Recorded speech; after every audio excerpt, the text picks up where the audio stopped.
Today from the global lane, stalemate in Ukraine. Will Putin resort to biological warfare? Where someone coughs somewhere and all of a sudden people start dying of smallpox and Putin says, gee, it's a shame you didn't vaccinate your people like we vaccinated ours.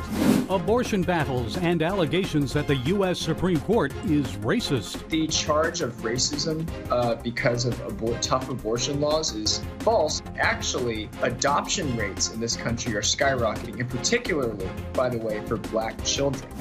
Male Auburn University students respond to the question, what is a man? A lot of people would say all you have to do is identify as a man, and you're a man. What do you think about that? And it's all right here on the global lane. U.S. intelligence officials say the Ukraine war is at a stalemate. They believe now, 3 months in, Russia is preparing for a much longer and brutal conventional war. So what is the possibility that a fatigued Russian President Vladimir Putin, in an act of desperation to win, may resort to unleashing deadly chemical, biological, or nuclear weapons? Well, joining us is John O'Neill. He's author of the new book, The Dancer and the Devil, Stalin, Pavlova, and the Road to the Great Pandemic. John, before we get into your book, how likely is it, in your opinion, that Putin may use weapons of mass destruction in Ukraine? I think it's sadly a real possibility. I don't see Putin using nuclear weapons because they're traceable. And so it's a two-way street between, say, Leningrad and London, St. Petersburg and London. What I think the great threat is the threat of the use of biological warfare, where someone coughs somewhere and all of a sudden people start dying of smallpox and Putin says, gee, it's a shame you didn't vaccinate your people like we vaccinated ours, or the use of agricultural bioweapons like African swine virus and all that. Putin has the greatest storehouse and storepiles of biological weapons on earth at a place called Saratov, east of Moscow, and in the Urals at a place called Ekaterinburg. And so he's got a huge bioweapons program. He's bragged about it in presidential debates. He calls them his special weapons. And I think they present a tremendous threat if the war moves on into stalemate. Well, I know you write in your book that the communists have this fascination, perhaps even a proclivity to use bioweapons. You write about how Stalin poisoned dancer Anna Pavlova in Paris in 1931. Also, you tell of the pneumonic plague in 1939 and the Kiev anthrax leak of 1972. So tell us more about that. How certain are you that Russia was responsible for those? It is really amazing how it actually started. It actually started with Stalin's persecution of the Christians in Moscow and elsewhere in the Soviet Union in 1921. He actually ordered all the churches in the Soviet Union to turn over all their chalices, to strip their dead, and turn it all over. They then took 12 churchmen in the Orthodox Church and sentenced them to death. When they led them out into the square in Moscow, they began singing, it was close to Easter, Jesus Christ is risen today. And the crowd started singing, truly he is risen. And there was a huge riot. And so they knew then that they couldn't simply kill people publicly. The great dancer, Anna Pavlova, leaves Paris in 1931 after Stalin keeps telling her to come back and threatens her if she doesn't come back to Russia. She climbs on a train and she says, I was poisoned in Paris. Stalin had a huge poison ring operating in Paris called the Yasha Gang. From moving from little biological weapons that were designed to kill individual peoples at a place called Saratov, he moved into massive bioweapons projects. I know Russia's made accusations about U.S. funded and created bioweapons labs in Ukraine. Might that just be Russian disinformation to deflect attention from what Russia is doing, or is there some evidence and truth behind that accusation? Classic false flag claim. In 1991, when the Soviet Union had a huge biowar project at Kiev, it also leaked anthrax. It also killed some people in 1972. In 1991, the Soviet Union fell apart, and the United States came in and gave aid to both Russia and to the Ukraine to wipe out their biowar labs. Understand, it's not an easy thing. A biowar lab, when you have the only smallpox on earth, the only diseases, eliminating it is not an easy thing. And in the Ukraine, they used the money to actually get rid of their biowar labs. In the Soviet Union, they pretended to use the money, but by 2000, we learned that instead of using the money to get rid of it, they were using the money to enhance their biowar labs under Putin. They have terrible diseases that they've weaponized. The Russian army spends 1 day out of every 5 in biosuits, practicing for biowar. We don't have any bioweapons. Nobody except the Russians, the Chinese, and the North Koreans, maybe the Iranians have them. Well, let's talk about the Chinese now. More recently, the Communist Chinese and that COVID-19 leak from Wuhan. You write that President Xi's, quote, conduct in producing and then concealing the nature and origin of the COVID-19 virus is not a small infraction because it's killed more Americans than died in the Civil War or other American wars combined. So China's unlikely to be held accountable here. Why? Or will they eventually pay a price? There are almost 15 million people now have died of COVID-19. In the United States, somewhere around 1.1 million have died, more than all the wars we've ever had. COVID-19 has never been found naturally in nature. It's a combination of 2 separate things. 96.2% of it comes from a horseshoe bat located 1,100 miles from Wuhan in a cave in the Himalayas. According to articles back in 2015 and thereabouts, that bat was brought in place in the Wuhan lab, the normal virology lab in Wuhan, in 2015.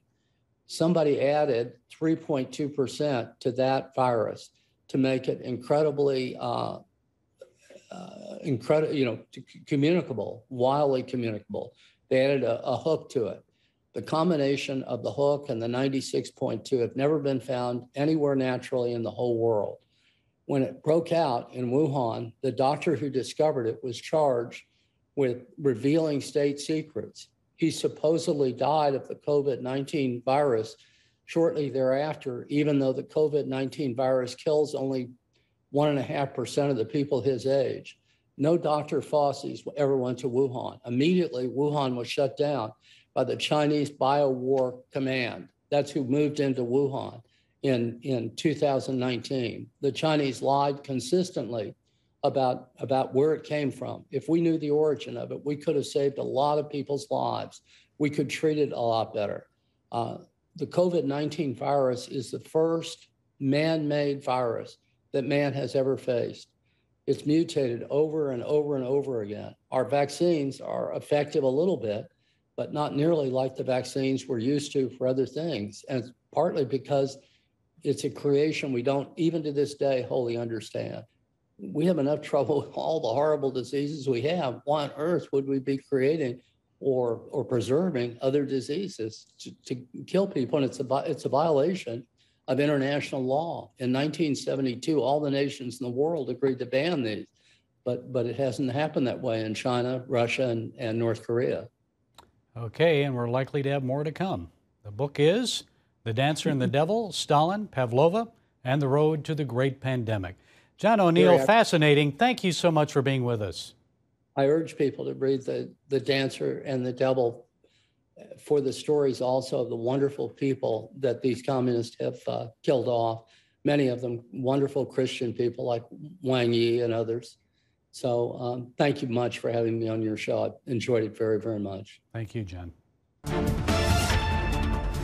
Abortion battles front and center. The leak of the Supreme Court draft decision on abortion has led to protests, a congressional vote, and hate crimes against churches and pro-life centers.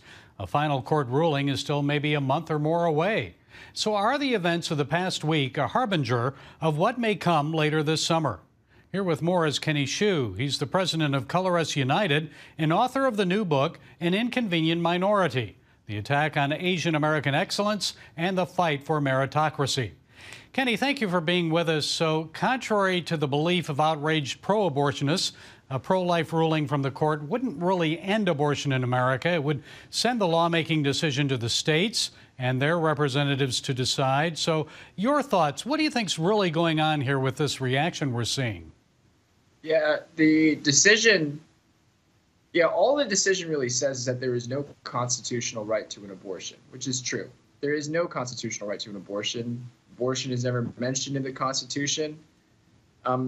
If anything, the Constitution mentions the protection of life as a critical issue, however you want to interpret that. But the point is, there's no reason why Roe v. Wade ever should have been passed in the first place, because it had no bearing. It was not passed with a mandate of the people. Well, how about the reaction, though, Kenny? We're seeing some hate crimes here against churches, pro-life centers, and so forth. Is that orchestrated? What's behind all this? There was a big hate crime at a Wisconsin abortion clinic, not an abortion clinic, a Wisconsin pro-life group. There was arson and threatened arson there that just happened a couple of days ago. And now you see all of these protests over Brett Kavanaugh's house. I saw one commentator said this level of protests would have been called domestic terrorism by Merrick Garland if it was on the other side. Yeah, I think Nancy Pelosi said really the only thing that's changed is the court, but really the technology has changed to give us a look inside the womb to see that that is a baby, that is a life with a heartbeat and so forth. So many abortion clinics are placed in low-income minority neighborhoods, Kenny. So while black women are only about 7% of the U.S. population, 40% of the abortions are performed on them and their babies. It's almost like pregnancy and rising birth rates in minority communities are bad things. So what's your concern? Yeah, and I would like to talk about that, right? Because black babies are unfortunately aborted at 5 times the rate of white babies in this country. And that has to do a lot with how Planned Parenthood systematically targets the black community in order to get more abortions. By the way, when you get abortions, Planned Parenthood gets funding. They can get government funding. They get nonprofit funding. So they are incentivized, despite what they tell you, they are incentivized. And, you know, with all this talk about equity right now in this country, it's just very sad that nobody seems to care about the fact that there are these massive disparities in abortion rates that disproportionately affect vulnerable black Americans. Well, the left always argues that one of the arguments they have in supporting abortion is that laws restricting or banning abortion are discriminatory against minorities because many people of color cannot afford to travel to a pro-abortion state. Furthermore, they argue minorities are being forced to care for babies that they can ill afford. So what are your thoughts on that? My thoughts on that are no. First of all, you can't travel to another state. That doesn't make much sense. It seems like most people have access to a car these days. If not, they have access to public transportation, a bus. We spent a lot of money and a lot of our time as a country building an equal opportunity state. Now the whole thing is about equal access. I think that's the new term among the left. It's called equal access, where they believe that everybody should have access to an abortion. But the play on words that you see there is that's implying that abortion is a good thing. Most Americans do not believe abortion is a good thing. How about younger people, Kenny? You say you're from a younger generation. Do you think there's a trend going against abortion now from young people, more pro-life people? I think there is, and the reason, and I'll tell you why. Because normally, right, the younger generation would be more liberal than the older generation, but the younger generation is not moving. It's not changing, which shows that inherently there is a rational argument against abortion that even younger people can understand and are prone to buying. And finally, you're the president of Color Us United. You advocate a race-blind America. Should race have any role in this abortion debate, or is this more race baiting designed to divide America? I think the charge of racism because of tough abortion laws is false. And one of the reasons why is because actually adoption rates in this country are skyrocketing, and particularly, by the way, for black children. Actually, black children are actually disproportionately likely to be adopted in this country. They actually make up almost 30% of new adoptees. And by the way, for younger infants, the rate of people who want a adopted baby compared to the actual amount of adopted babies out there is about 20 to 1. So what this shows is that this is an astoundingly colorblind country. Americans do want to adopt babies, and they don't care what color of their skin it is. They just care about the need. And so I think that using this racism narrative to try to justify lower abortion restrictions is an insignificant argument. Okay, well, we'll see how all of this comes down and plays out. Kenny Xu, author of the book An Inconvenient Minority, The Attack on Asian American Excellence and the Fight for Meritocracy. Thank you, Kenny, for your time. We appreciate it. I appreciate it. Thank you. What defines a man? Remember when Supreme Court Associate Justice-elect Ketanji Brown Jackson couldn't define a woman during her confirmation hearing? Can you provide a definition for the word woman? Can I provide a definition? No. Yeah. I can't. You can't? Not in this context. So I'm not a biologist.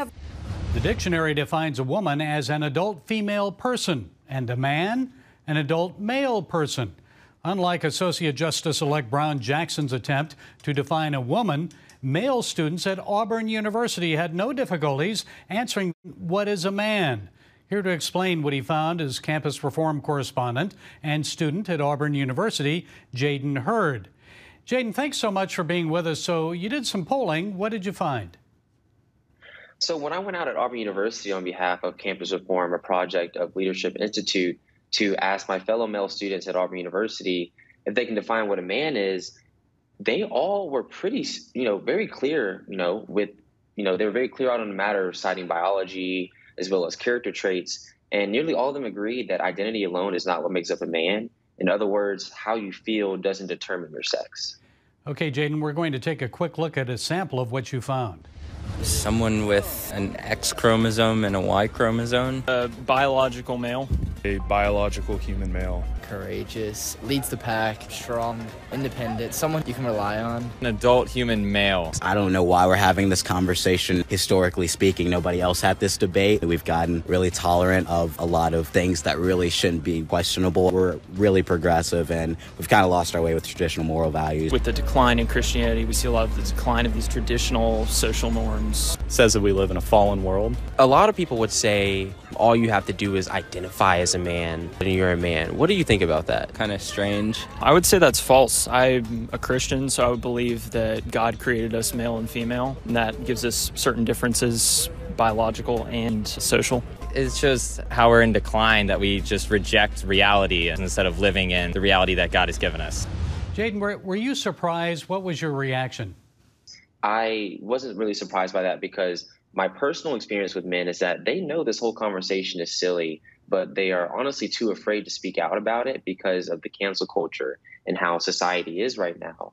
But I also was surprised because, bouncing off that, you can get canceled nowadays for what you say just by defending, what God created, male and female. And so when they were so open about their ideas and their views on that, it was surprising. But it also wasn't surprising because, you're at Auburn University and the men here are, they know the conversation is silly. So you may have found something different, maybe at, say, Berkeley or a Northern school, Ivy League school. Why should this even be an issue, Jaden? Well, right now we're seeing an attack on masculinity, honestly, an attack on God's creation as a whole. I mean, God made everything a certain way. But the left and, Satan, demons of confusion are saying men aren't men anymore. Personally, I feel like my value and identity as a man is to be a follower of Christ, a leader and a protector of the most vulnerable. However, I feel like the left has their eyes lasered on dismantling that idea and attacking that identity. I mean, you're seeing Leah Thomas, that UPenn swimmer compete with, women's sports. And it seems like they're trying to normalize these things that are not normal at all. So what has campus reform found elsewhere? Is this view only at Auburn, or do most male college students feel the same way?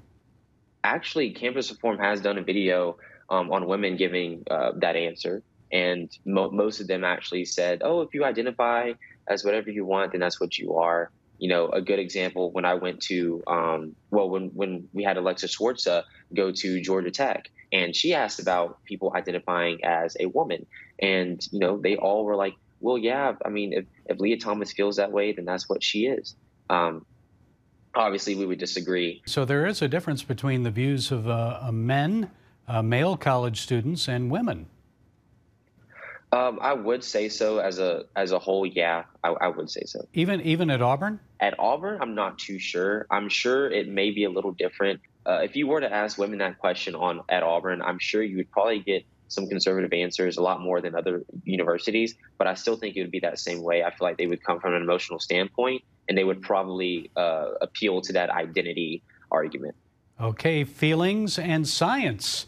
Jaden Hurd, thank you for taking the time to set us straight about the views of male college students at Auburn University. We appreciate it. Thank you so much for having me. When is President Biden or Attorney General Garland going to order the FBI to move in to arrest protesters outside the homes of Supreme Court justices? Yes, Americans have the right to free speech, but not to coerce a sitting federal judge or justices into ruling the way the mob wants. It's a violation of federal law. The solution? Erect police-manned barricades on the streets where the conservative justices live. Only neighborhood residents would be allowed to pass through. We must act now to preserve our democracy and protect our Supreme Court justices and their families. Obama-appointed District Judge Esther Salas knows all too well where this can lead. She was the subject of an assassination attempt 2 years ago. A gunman posing as a delivery man came to her home and ended up killing her only son. We no longer have Daniel on this earth. We no longer have our son. And why? Because I was doing my job. We know what can happen. Yes, and we know what is happening. Protesters are getting away with intimidating Supreme Court justices outside their homes in violation of federal law. I wonder how President Biden would respond if these were conservatives protesting outside the homes of Kagan, Breyer, or Sotomayor in response to an expected anti-gun ruling. Well, the law applies to all, Mr. President. Demand arrest now before it's too late and another federal judge or their family members are hurt. Well, that's it today from the Global Lane. Be sure to follow us on the CBN News and NRB channels, social media, and our broadcast affiliates. And until next time, be blessed.